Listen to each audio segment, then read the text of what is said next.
Alright, it's been a big day for celebrity news. In this video, we're going to talk about the Ticketmaster disaster that's happening with Beyonce's new tour, give you a major update on Alec Baldwin, and take a look at why Amber Heard has just gone viral on TikTok. First up, news of Beyonce's first solo tour in more than 6 years has many of her fans celebrating and stressing out about whether they'll actually be able to get tickets. The singer announced on Wednesday that she will bring her album Renaissance to cities across Europe and North America between May and September. Fans have been eagerly awaiting her return, considering the fact that Beyonce's last solo tour was 5 years ago, in 2018. But many are wondering whether sales will go smoothly this time around. Right now, the fandom are flooding social media with their concern about the prospect of snagging tickets to the highly anticipated tour. Some of them are jokingly dissing the singer to try and discourage other people from buying tickets. But clearly, fans are stressed. Ticketmaster has addressed concerns about the overwhelming demand for the Renaissance World Tour by making some major changes. Rather than releasing tickets for all the dates at once, they are going to be spreading it out in several rounds. The registration period is going to be divided into 3 groups, A, B, and C, based on cities. The first round of ticket sales will open to members of Beyonce's official fan club on Monday, but the company has already announced that the demand for Group A has reached more than 800% of reserved tickets that were set aside for the sale, so that is not a good sign. But what are they going to try and do to stop these bot attacks? Well, they claim that they will be using verified fan technology to ensure more tickets get in the hands of concert goers, instead of going to brokers who resell them at exorbitant prices on the secondary market. The verified fan program requires registration, which might help to filter out buyers that are looking to resell these tickets, and the windows to register will close at different times depending on the city. But just because you're verified doesn't actually mean that you'll get a ticket. When the demand is high, the company uses a lottery system to determine who gets an access code for the sale and who gets put on a waitlist. But is this really going to be enough to prevent the disaster that happened with Taylor Swift's tour? Her fans were left outraged after waiting hours and shelling out thousands of dollars just for a shot at getting tickets to her concert. Some of them even took the day off work just to book tickets, only for the whole website to crash. Essentially, millions of people tried to get their hands on a ticket, but it was pure chaos. Some reported waiting in online queues for up to 8 hours, and many finding that they were too late to purchase the tickets, and Ticketmaster explanations only made it worse. They said in a statement that there was a historically unprecedented demand for the tickets. On top of that, there seemed to be a severe lack of customer support, with some people claiming that Ticketmaster told them to wait 5 days for a response. Then when the website crashed, resale sites like StubHub ended up offering tickets for as much as $18,000. Ironically, the company says that the pre-sale system is intended to help prevent ticket touts, known as scalpers in the US, so a person who resells tickets to make a large profit. It's also supposed to prevent bots from scooping up seats, but obviously all of that fell through when the website froze. A Ticketmaster spokesperson said the number of people who registered for the early sale was more than twice the number of tickets available, and that millions of others also jumped online to buy. Then there was the Bad Bunny concert in Mexico City. Fans that bought tickets through Ticketmaster were left stranded outside the stadium when security claimed that numerous people had fake, duplicated, or cancelled tickets. Hundreds of fans were denied entry into the venue, despite the fact that it had a capacity of 80,000, and there were large amounts of empty seats. The event quickly turned into a frenzy. Several angry concertgoers tried to climb over the gate, obviously frustrated because they have real tickets but they were unable to get in. What's even more shocking is that the security personnel at the entrance allegedly ripped up their tickets right in front of them and basically told them to get lost. So where did Ticketmaster put the blame this time? Well, to no one's surprise, they released a statement claiming that there was an unprecedented number of false tickets sold, which overwhelmed their systems. But lawmakers say that Ticketmaster's problems actually run much deeper than just scalpers and bots. They've accused the company of being a monopoly in the ticketing industry, and they've expressed interest in pursuing antitrust legislation. And at the moment, the US Justice Department is still investigating its parent company, Live Nation. So let's just hope that this brings about some kind of change to the entire industry. Now, we have a major update on the Alec Baldwin case, and it's not looking good. Prosecutors have now claimed that the actor missed firearm training before filming Rust, and apparently he was also distracted during a catch-up session. Court documents claim that he failed to attend a session on handling these weapons before filming officially started. After that, a private hour-long session was scheduled with Alec, but it ended up only being 30 minutes in length because he was distracted and talking on his cell phone to his family during the training. The documents went on to point out that armorer Hannah Gutierrez-Reed stated in her deposition that Alec had limited training in firearms and how to check his own firearm as to whether or not it was unloaded or loaded. She wrote, while he did attend a 30-minute training session on set, he appeared distracted. They also say that because Alec was one of the producers of the film and not just an actor, he actually allowed the hiring of Hannah, who turned out to be inexperienced and unqualified to be working with so many firearms. She failed to demand the minimum safety standards, protocols, and requirements on set. And even though Alec insisted that he did not pull the trigger on the weapon, the FBI later tested the firearm and concluded that it would not have fired if someone hadn't pulled the trigger. Prosecutors also made it clear that they intend to use the actor's own resume against him, claiming that he's been around firearms long enough to know better. Despite his public assertions that he is an expert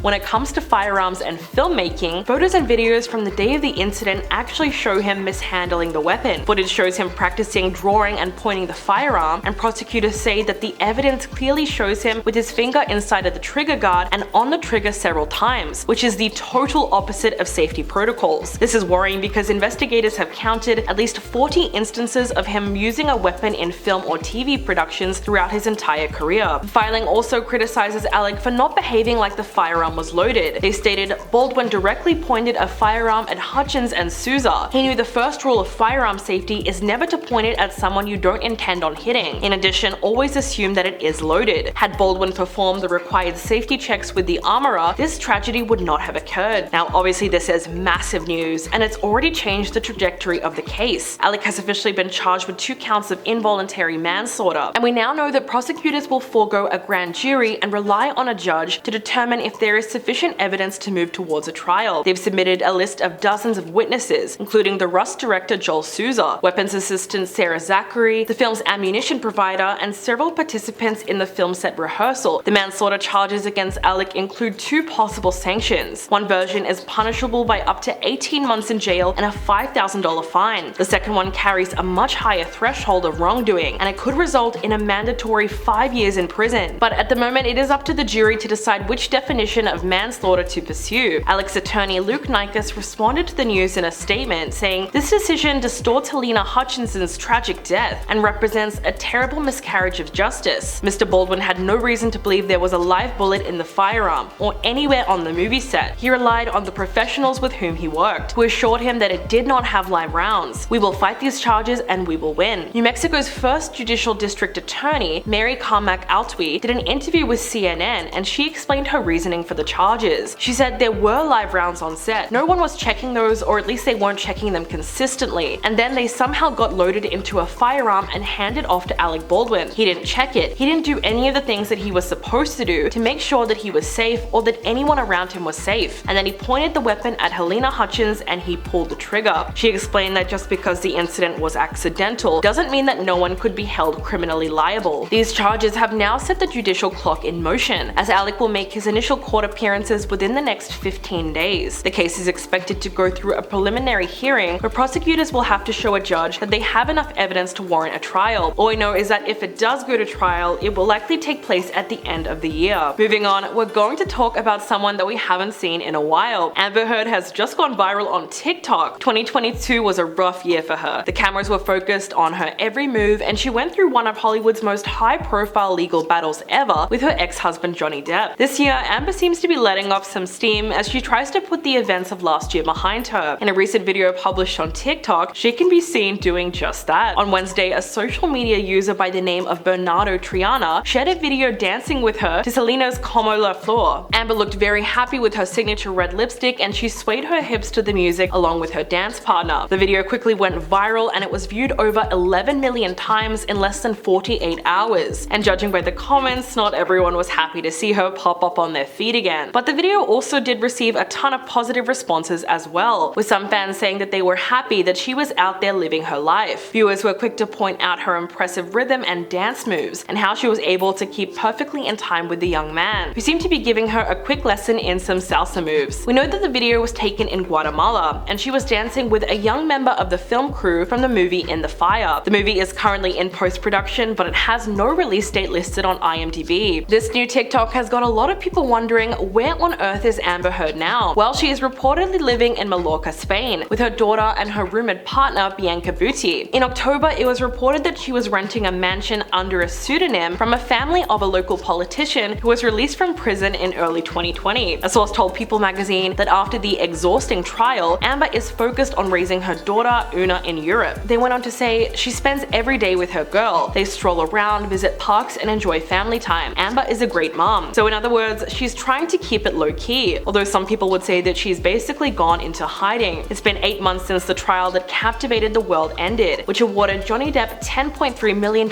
in damages and $2 million to Amber. But in December, the two of them agreed to a settlement where Amber would only have to pay Johnny $1 million, which is a significant reduction from the $8.35 million that she was ordered to pay him. In a statement, Johnny's attorney said that he would donate the money to charity because for him, the case was never actually about the money. In her own statement, Amber said that she had lost faith in the American legal system, and she also said that the settlement spares her the ordeal of further litigation and allows her to finally emancipate herself from their marriage. She said, "It's important for me to say that I never chose this. I defended my truth, and in doing so, my life as I knew it was destroyed. The vilification I have faced on social media is an amplified version of the ways in which women are re-victimized when they come forward. Now I finally have an opportunity to emancipate myself from something I attempted to leave over 6 years ago, and on terms I can agree to. I have made no admission, this is not an act of concession. There are no restrictions or gags with respect to my voice moving forward." She went on to say that she exhausted almost all of her resources during the trial, and she was exposed to a type of humiliation that she simply cannot relive. Amber claimed that even if her appeal was successful, the best outcome would be a retrial, and that's something that she cannot go through for a third time. As for Johnny Depp, he's clearly having something of a career comeback at the moment. His new movie is now in post-production, and a few photos have already been released and it looks amazing. Johnny also has a new deal with Dior in the works at the moment, so he certainly has a plan to make his big Hollywood resurgence. And that's all the news that we have for today. Please let me know what you think in the comments below, and I'll catch you in the next video.